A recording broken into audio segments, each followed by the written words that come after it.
இலக்கியா சீரியலில் அடுத்து என்ன நடக்கலாம்? இலக்கியா ரொம்ப சிறப்பாக டெண்டரில் அடி பண்ணிட்டாங்க. தான் புருஷனை ஜெயிலுக்கு அனுப்பின அந்த தாட்சாயணி எஸ்எஸ்கே 2 பேரையும் பழி வாங்கியே தீரணும்.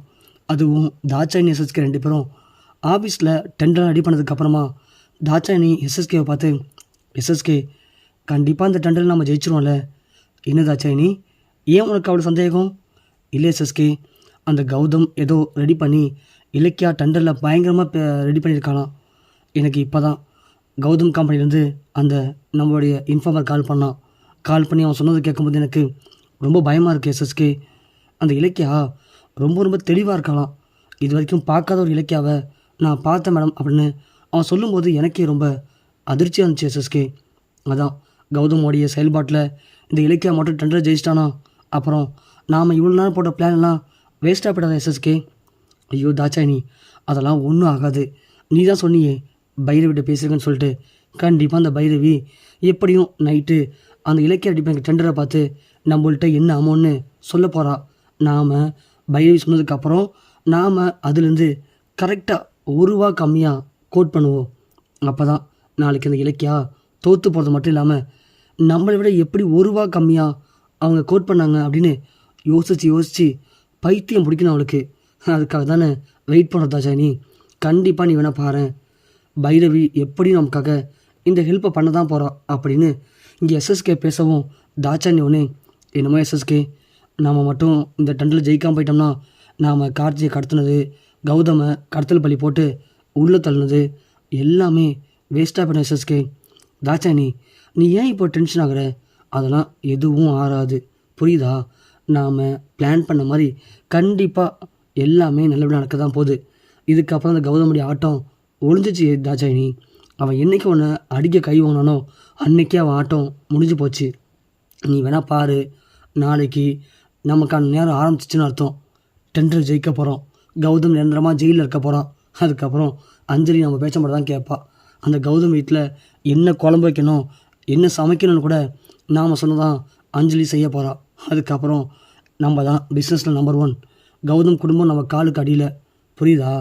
விடு தாட்சாயணி, இன்னும் நிறையா பிளான் வச்சுருக்கேன் அப்படின்னு எஸ்எஸ்கே தாட்சாயணிட்ட சொல்கிறாங்க. இலக்கியா எல்லாத்தையும் கேட்டுறாங்க. ஓ, அப்போது பைரவி ஆண்டியை பயன்படுத்தி நாம் என்ன கொட்டேஷன் வச்சுருக்கோமோ அதை அவங்க 3D நம்மளோட ₹1 கம்மியாக கோட் பண்ண போகிறானா? சூப்பர். அப்போது கௌதம் சொன்னது கரெக்டு தான். ஏன்னா ஜெயிலில் இலக்கியா கௌதமை பார்க்கும்போது கௌதம் அதான் சொன்னார், நம்ம ஆஃபீஸில் யாரோ ஒருத்தவன் அந்த எஸ்எஸ்கேவுக்கு இன்ஃபார்மராக இருக்கான் இலக்கியா. அது எனக்கு ரீசனாக தெரிய வந்துச்சு. ஏன்னா பல முறை நான் நிறைய டெண்டரில் ஜெயிச்சிருக்கேன், ஆனால் ஒரு சில டெண்டரில் தோற்றுருக்கேன். அதுக்கு என்ன காரணம் அப்படின்னு யோசிக்கும் போது தான் நம்ம கம்பெனியில் இருக்க யாரோ ஒருத்தவன் அந்த எஸ்எஸ்கே தாட்சாயணிக்கு இன்ஃபார்மராக இருக்கான். ஆனால் அது யார் என்னன்னு கண்டுபிடிக்க முடியல. அதனால் நீ கொஞ்சம் கேர்ஃபுல்லாக இரு. நம்ம கம்பெனி ஸ்டாஃப் எல்லாட்டையும் என்ன டெண்டர் கோட் பண்ண போகிற அப்படிங்கிறத சொல்லாத. அப்படி சொன்னாலும் நீ கோட் பண்ணதை விட அதிகமான அமௌண்ட்டை சொல்லு, புரியுதா அப்படின்னு சொன்னார். அது மட்டும் இல்லாமல் இந்த கொட்டேஷன் ரெடி பண்ணதுக்கப்புறம் இந்த கொட்டேஷனை யார் கண்ணையும் படாத அளவுக்கு ரொம்ப சேஃப்டியாக வை. அது ஆஃபீஸாக இருந்தாலும் சரி, வீடாக இருந்தாலும் சரி, யாரையும் நம்ப வேணாம். ஏன்னா இந்த டெண்டரில் நாம் தோக்கணும் அப்படின்னு தான் என்னையே ஜெயிலுக்கு அனுப்பியிருக்கான் அந்த எஸ்எஸ்கே. அப்போது இதை ஜெயிக்கிறதுக்காக இன்னும் என்ன வேணும் பண்ணுவான், யாரை வேணாலும் வேலைக்கு வாங்க வாய்ப்பு இருக்குது. ஸோ முடிஞ்ச வரைக்கும் இந்த டெண்டரை நீ ஜெயிக்கிறதுக்கான வழியை பாரு. டெண்டரில் ஜெயிச்சிட்டாலே என்னை ஈஸியாக வெளியே கொண்டு வந்துடலாம் இலக்கியா அப்படின்னு கௌதம் சொன்னது இலக்கியாவுக்கு புரியுது.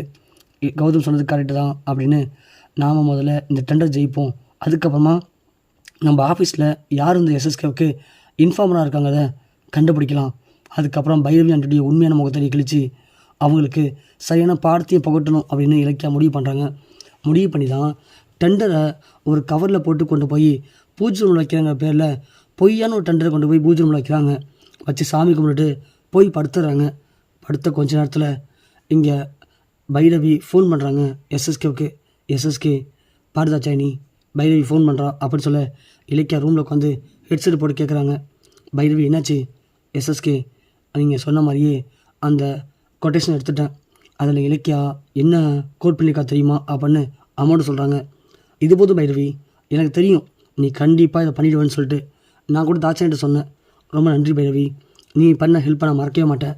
இதுக்கப்புறம் உனக்கு எந்த உதவினாலும் சரி கண்டிப்பாக எனக்கு கேளு, செய்யறது நான் கடமைப்பட்டிருக்கேன். இங்கே பாரு எஸ்எஸ்கே, என்னை பொறுத்த வரைக்கும் அந்த இலக்கியா கண்டிப்பாக எதுவும் ஜெயிக்கவே கூடாது. அதுவும் பிஸ்னஸில் அவள் ஜெயிக்கவே கூடாது. அது உங்கள் கையில் தான் இருக்குது. போதும் பைரவி, நான் பார்த்துக்கிறேன் அப்படின்னு சொல்லிட்டு எஸ்எஸ்கே தாட்சாயினிகிட்ட, இங்கே பார்த்து தாட்சாயினி, இலக்கியா இந்த மாதிரி தான் கோட் பண்ணியிருக்கா. அதை விட ரூபா கம்மியாக நீ கொடசன் ரெடி பண்ணு. நாளைக்கு நாம் இலக்கியாவை ரூபாயில் வித்தியாசத்தில் ஜெயிச்சு அவன் மூஞ்சில் கறியை பூசி கௌதமை ஒரு வழி ஆக்கிடலாம் அப்படின்னு அவங்க பேசிட்டு கிளம்புறாங்க. இலக்கியா ஒன்று ஓகே அப்போது நாம் அதை விட ரூபா கம்மியாக கோட் பண்ணலாம்னு சொல்லி இலக்கியா அதை விட ரூபா கம்மியாக ஏற்கனவே ரெடி பண்ணியிருக்க கொட்டேஷன் எடுத்து பேக்கில் வச்சுக்கிறாங்க. அடுத்த நாள் காலையில் இலக்கியா கிளம்பும்போது பைரவி எப்படியாவது இலக்கியாவை பூ விடாமல் தடுக்கணும்னு சண்டைலாம் போடுறாங்க. ஆனால் இலக்கியா, நீங்கள் என்ன வேணும் பேசுங்க, என் மேலே என் கௌதம் நம்பிக்கை வச்சுருக்காரு, என் மேலே வேறு யாரும் நம்பிக்கை வைக்கணும்னு எனக்கு எந்த அவசியமும் இல்லை, அத்தை என்னை ஆசீர்வாதம் பண்ணுங்கன்னு சொல்லிட்டு இலக்கியா ஆசீர்வாதம் வாங்கிக்கிட்டு அந்த கொட்டேஷன் வாங்கிட்டு போகிறாங்க. கரெக்டாக கொட்டேஷன் நடக்கிற அந்த டெண்டர் நடக்கிற இடத்த வாசலில் எஸ்எஸ்கே தாட்சாயினி 2 பேர் நிப்பாட்டுறாங்க காரை. இலக்கியா இறங்கி வரும்போது, என்ன இலக்கியா, நீ தான் தோற்று போக போகிற, இந்த டெண்டர் உனக்கு கண்டிப்பாக கிடைக்கிறதுக்கு 1% கூட வாய்ப்பு இல்லை, நீ தான் எதுக்கு நீங்கள் வர அப்படின்னு எஸ்எஸ்கே கிண்டல் பண்ண. இலக்கியா ஒன்று, என்ன எஸ்எஸ்கே, நீ தான் டெண்டர் ஆஃபீஸரா, டெண்டர் யாருக்கு வேணும்னு நீங்கள் தான் முடிவு பண்ணிக்கலாம் என்ன, கொட்டேஷன் கொடுத்தா அவங்க சொல்லுவாங்க டெண்டர் யாருக்குன்னு அப்படின்னு சொல்லவும், ஓ அவ்வளோ கான்ஃபிடென்ட் அவனுக்கு, பாருங்கள் இவெல்லாம் ஒரு ஆளுன்னு பிஸ்னஸ் பண்ணுறதுக்கு தகுதி இல்லை, தராதரமும் இல்லை, இவெல்லாம் டெண்டரில் கலந்துக்க வந்துட்டா, டெண்டர் நிலமை எவ்வளோ மோசமாக வச்சு பாருங்கள் அப்படின்னு இலக்கியாவை பற்றி ரொம்ப கேவலமாக பேசுகிறாங்க தாட்சாயினி. இலக்கியாவனே, இந்த டெண்டரில் எடுக்கிறதுக்கு யாருக்கு தகுதி இருக்குது, தராதரம் இருக்குன்னு டெண்டர் எடுக்கும்போது பார்க்கலாம், அதுக்கு முன்னாடி ஓவராக வாய்ப்பாக வச்சு என்கிட்ட அசிங்கப்பட்டு விடாதீங்க அப்படின்னு சொல்லிட்டு இலக்கியா உள்ளே போக, தாட்சாயினி பார்த்தீங்களாங்க அவளுக்கு எவ்வளோ திமிரு பார்த்தீங்களா, விடு தாட்சாயினி, இன்னும் 1/2 மணி நேரம் தான், அதுக்கப்புறம் வாய் பேச முடியாமல் அசிங்கப்பட்டு நிற்க போகிறா, பார்த்துக்கலாம் வா அப்படின்னு சொல்லி உள்ளேயும் போகிறாங்க.